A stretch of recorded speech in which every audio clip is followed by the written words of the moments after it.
سمندروں کو کوزوں میں بند کر دیا نبی نے. حضور نے فرمایا نصیحت سن لے, نصیحت سن لے. وہ نصیحت آپ بھی سنو, وہ نصیحت آپ بھی سنو. حضور نے فرمایا اللہ سے ڈرا کر, بس اللہ سے ڈر, اللہ سے ڈر اور اللہ سے ڈرو. وہ تمہارا خالق ہے نا, تمہارا مالک ہے, تمہارا پالن ہار ہے. بس یہ بات اتنی سی تمہارے لیے کافی ہے نا یار, کہ اللہ سے ڈرو, اللہ کا خوف اپنے دلوں کے اندر پیدا کرو. یہ نصیحت ہے. یہ کیا ہے؟ نصیحت ہے, یہ حضور کی نصیحت ہے.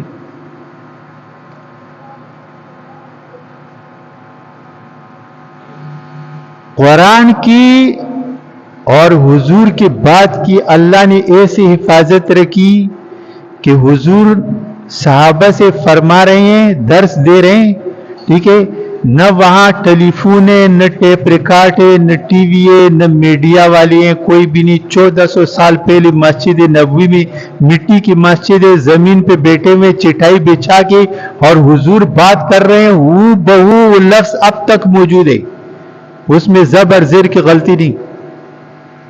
دین کی حفاظت اللہ نے کیسی کی؟ فرمایا اللہ سے ڈرا کرو, خوف کھاؤ.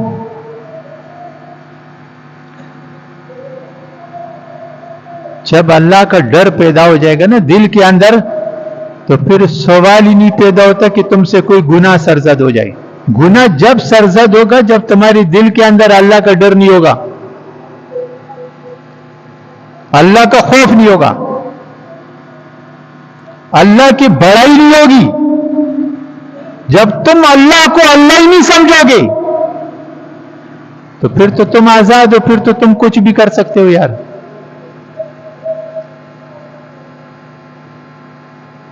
یہ تو بات ڈر کی ہے نا.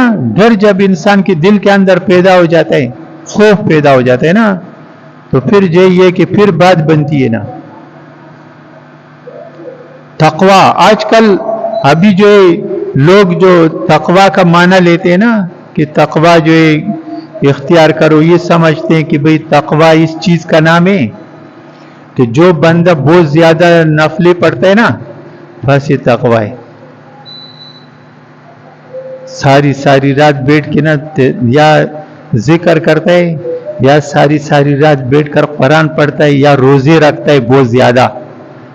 ایک تو یہ دو طبقے ہیں, ایک ادھر بڑا ہوا ایک ادھر بڑا ہوا. ایک تو یہ کہ جو بہت زیادہ روزہ دار ہوگا ماشاءاللہ, اور ساری رات نفلیں پڑھے گا, اور اتنی ساری تسبیح جو ہے نا لے کے گھومتا رہے گا ہر وقت سارا, یہ تقوی ہے. بس اس سے اللہ راضی ہوگا. یہ نہیں, یہ ایسا نہیں. یہ تقریر جو ہے نا, یہ پچھلی جمعے کی تقریر کے ساتھ جوڑ رہا ہوں میں.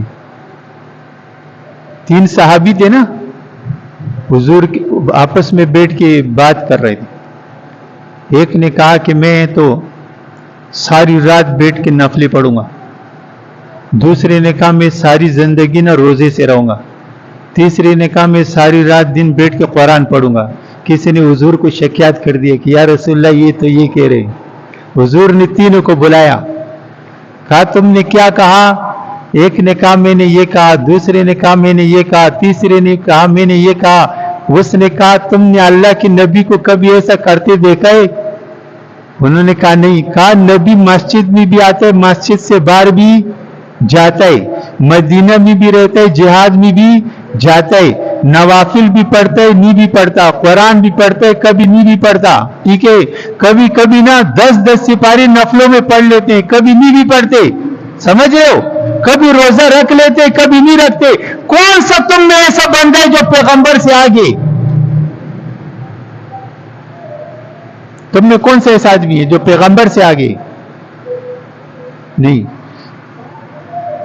دنیا داری بھی کرو, رشتہ داری بھی کرو, گھر والوں کا خیال بھی کرو,